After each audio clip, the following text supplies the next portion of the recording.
If you look at the public opinion polls, you see a majority of people in the United States favor the legalization of assisted suicide.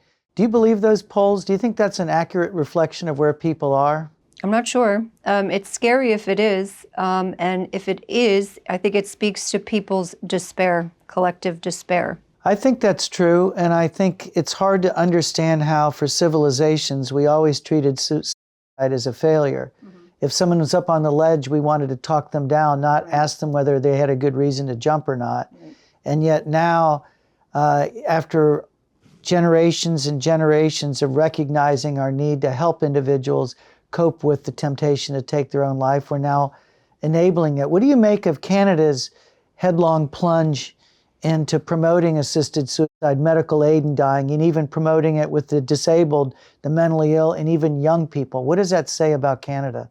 Yeah, I'm not sure what it says about their culture in general, but I mean, I think we're in really tricky territory when we start normalizing these things, or when we start packaging them as though we're taking care of people, right? Because I find there to be something a little bit perverse in that, you know? Right. And they have these systems in place that are all there to be protecting you from some hasty decision, and they have healthcare professionals making that decision. But are they that disinterested? Well, I think the scary bit for me in this is we're saying, okay, let's take a look at this person who has maybe some serious mental health issues or some serious health issues, and let's have someone else determine whether or not they are a candidate for assisted suicide. Okay, so that's a professional probably doing that. I mean, are we going to look at the professional's mental health? Because what I know about a lot of professionals is that they're very burnt out, they're very compassion fatigued, and yet they're forced to keep going. And one of the symptoms of that is desensitization, you know? So this is very scary to me. Scary too if they're paid by insurers that may want them to deny care and save money. And so you can always talk yourself into saying, oh, someone's better off dead. I mean, that's an argument made at the appearance level, but you see another group that fights back that's called Not Dead Yet. And their point is, my life is worth living. I don't care that you think it's not. It is for me.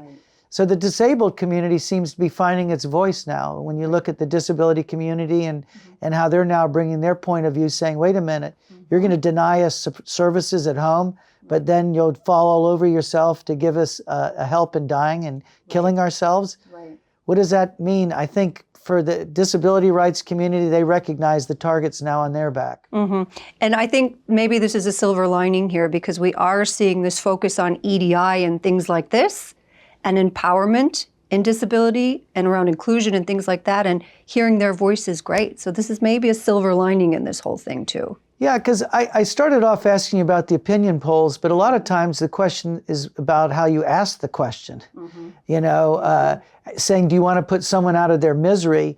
Yeah, people would probably say, yeah, the poor people are suffering. If you say, what about addressing what's making them miserable? What's underneath their suffering? A lot of times it's loneliness, isn't it? Absolutely, absolutely. And I think it's important we're having this discussion, because I think it's put out there almost like if you want to think critically about this topic, you're somehow not acknowledging these people's suffering, you know? Right. And that's completely misleading. Well, that's why the group Compassion and Choices has hijacked the word compassion as part of its name, so that it can claim that what they're doing is the humanitarian and kind and caring solution to the problems of the depressed. And I think more and more states are starting to wake up to the fact that, sure, they want control, but they want it for themselves. They haven't thought about the poor. How do the poor exercise this so-called right to die when they're being told their life's a burden, their life's useless, they have no skills, they don't have technological competence?